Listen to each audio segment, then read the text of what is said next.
We would like to think all of our presidents of the United States were truly great men, and to be sure, just handling the awesome responsibility of the presidency takes a special kind of individual. One of the unique and great things about the system of government in America is the concept of citizen leadership. This is the idea of an ordinary citizen rising up and becoming president for a while and then returning to private life.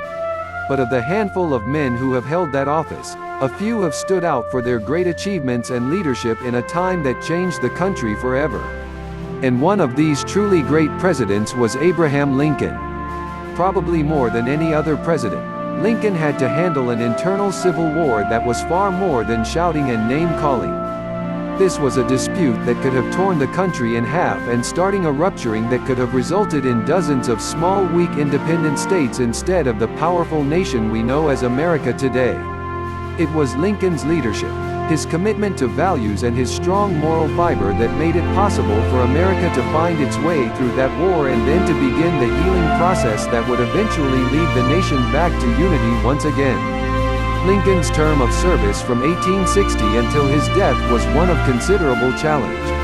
If he only had the problem of dealing with the attempt by the South to secede from the Union and his ability to keep those states as part of the American national territory, he would be lauded as a great American indeed. One of the little-known leadership styles that Lincoln used to his advantage in the organization of his presidency was his appointment of talented national figures from opposing political parties to be part of his cabinet. Lincoln felt that he needed to have close advisors from the opposing viewpoint to keep from having his presidency become insulated from the American people and one-sided.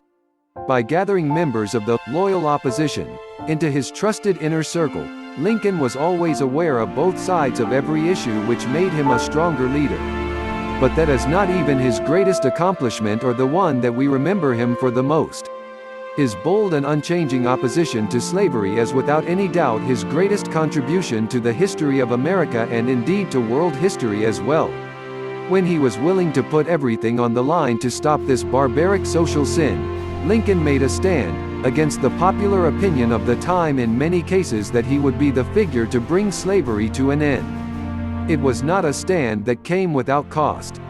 The Civil War was one of the bloodiest and costliest in the nation's history, if for no other reason than all casualties on both sides were casualties of America. It would take many decades for the ravages of that horrible war to be repaired.